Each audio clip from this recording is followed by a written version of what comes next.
Освен на пролетната зелка, откупувачите очекуваат интерес и зголемени цени на останатите раноградинарски култури во Струмичко.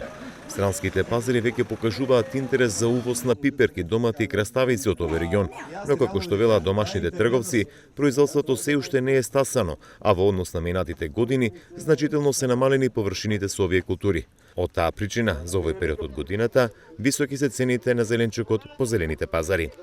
Се надевам дека зелката млада која е на отворено посадена, што очекуваме да малку и она касни ваа година, али треба да почне да се бере некаде после 10-15 мај, ќе стартува со некоја солидна цена. А за другите артикли кои надоаѓаат сега во моментот, краставицата долга ќе ви кажам во моментот 50 денари и нема количини.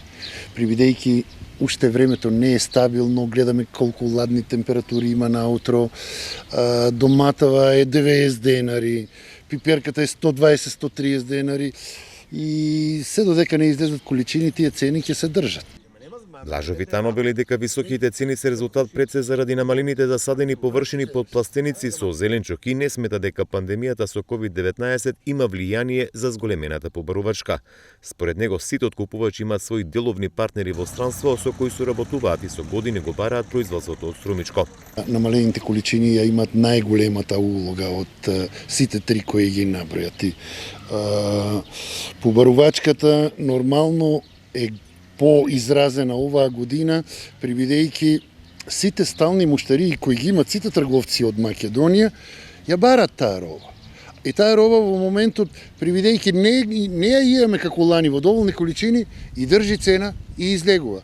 Се надевам дека така ќе биде и за другите култури, дека ќе држат цена, па за до година, дај Боже, малку повеќе да се сади, пак да има производство. Интензивните берби на домати, краставици и пиперки од Струмичкиот регион се очекуваат за 10 дена, кога и реално ќе се види дали колкава ќе биде понудата и дали високите откупни цени и понатаму ќе опстојуваат по пазарите во земјава.